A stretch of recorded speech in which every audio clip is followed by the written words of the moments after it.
ఎలా ఎదగలుగుతుంది?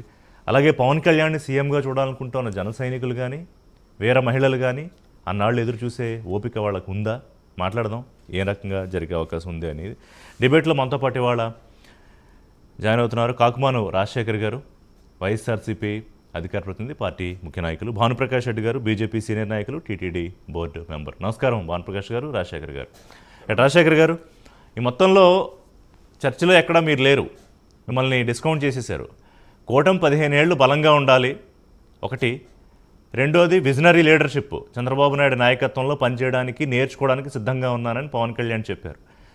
మీకు కొరకరాని కొయ్యిగా మారిన పవన్ కళ్యాణ్ అంటే మిమ్మల్ని కూటమి ఏర్పాటులో ప్రధానమయ్యి మీ ఓటమికి కారణమయ్యి అసలు మీ ఊసు లేకుండా ఇంకో 15 ఏళ్ల పాటు ఎట్టి పరిస్థితుల్లో చేయాలనుకుని కంకణం కట్టుకుంటున్న పవన్ కళ్యాణ్ గురించి, అలాగే ఆయన చేసిన 15 ఏళ్ళు ముఖ్యమంత్రిగా చంద్రబాబు నాయుడే విజనరీ లీడరే ఉండాలని దాని గురించి ఏం చెప్తారు?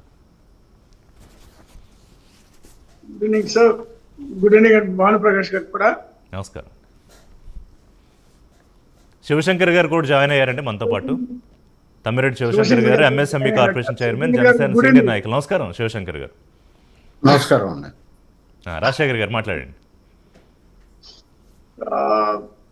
సార్, ఒకటి ఇక్కడ చిన్న అంశాన్ని గమనించాలని నేను కోరుతున్నాను ఋషి గారు. తప్పకుండా. కీలకమైనటువంటి 2 మాటలు ఉన్నాయి అందులో. ఒకటి వచ్చేసి 15 సంవత్సరాలు చంద్రబాబు నాయుడు గారే ముఖ్యమంత్రిగా ఉండాలి అని పవన్ కళ్యాణ్ గారు కోరుకుంటా ఉన్నారు. రెండో పాయింట్ వచ్చేసి బీజేపీ స్వతంత్రంగా ఎదగాలనేటువంటి ఆలోచనతోని మరి బీజేపీ కూడా ఉందనేటువంటి మాట కూడా వింటా ఉన్నాం. అయితే ఇక్కడ అనివార్యమైనటువంటి పరిస్థితులు ఏంటంటే, ఈ కూటమి లేదా వీళ్ళందరూ కూడా కలిసి పోటీ చెయ్యనటువంటి సందర్భంలో, లేదా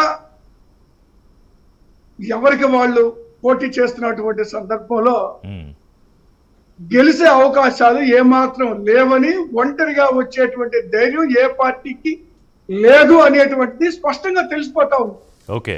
ఎందుకంటే ఇప్పుడు పవన్ కళ్యాణ్ గారు కూడా ఇక్కడ కాంప్రమైజ్ అయినటువంటి పరిస్థితులు ఉన్నాయి చాలా స్పష్టంగా.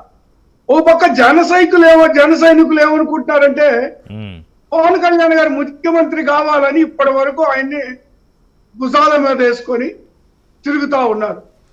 ఆయన మాత్రం చంద్రబాబు నాయుడు గారు మాత్రమే ముఖ్యమంత్రిగా ఉండాలి మరొక 15 సంవత్సరాలని మరి ఆయన మాట్లాడుతా ఉన్నారు. సరే, అది వాళ్ళ అంతర్గత వ్యవహారం, వాళ్ళు డిసైడ్ చేసుకోవాలి. నేను అదే అన్నా, ఇప్పుడు పవన్ కళ్యాణ్ కాదు, వాళ్ళు పంచుకుంటే మరి మీ సంగతి ఏంటంటున్నా? మీరు డిస్కౌంట్ అయిపోయారు కంప్లీట్ గా 15 ఏళ్ల పాటు స్టేట్ లో. సార్, ఇప్పుడు 15 ఏళ్ల పాటు వీళ్ళు చెప్తే అవుతుందా సార్? పవన్ కళ్యాణ్ గారు చంద్రబాబు నాయుడు గారు ఉండాలి అని కోరుకుంటే, లేదా ఆయన అంటే అవుతుందా అంటే?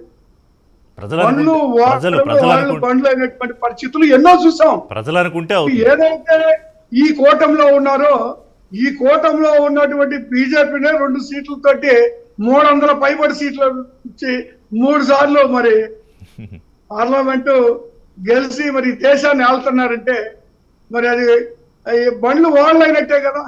కాబట్టి రాజకీయాల్లో ఏదైనా జరగవచ్చు. కాకపోతే ఇక్కడ చిన్న విషయం ఏంటంటే, పవన్ కళ్యాణ్ గారికి ఒక విషయం బాధపడింది.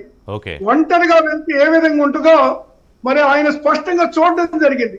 14 నుంచి మరి 19 దాకా ఏ విధంగా ఉందో, 19 నుంచి 24 ఏ విధంగా ఉందో, ఆయన ఒంటరిగా పోటీ చేస్తే ఎమ్మెల్యే కూడా గెలవలేము అనేటువంటి ఆ పరిస్థితిని స్పష్టంగా చూశాడు. కాబట్టి ఖచ్చితంగా లేదా ఏ పార్టీ సపోర్ట్ లేకుండా తెలుగుదేశం పార్టీ అధికారంలోకి వచ్చినటువంటి పరిస్థితులు లేని సందర్భంలో గతం నుంచి మొదటి నుంచి కూడా ఏదో ఒక పార్టీ కర్ర పట్టుకుని నడవాల్సింది తప్పితే స్వతంత్రంగా అధికారంలోకి వచ్చినటువంటి పరిస్థితులు లేనటువంటి స్పష్టంగా చెప్పారు. మీరు చెప్పాల్సింది బీజేపీ పరిస్థితి ఇంకా అధ్వానమైనటువంటి పరిస్థితి ఆంధ్రప్రదేశ్. మాట్లాడదాం బీజేపీ గురించి భానుగారు. 3 పార్టీలే కలిసి ఉండవలసిందే సార్ అనివార్యంగా. అదే అనివార్యం అయితే మీ పరిస్థితి ఏంటనేది అప్పుడు పెద్ద క్వశ్చన్ అవుతుంది. అది మాట్లాడదాం.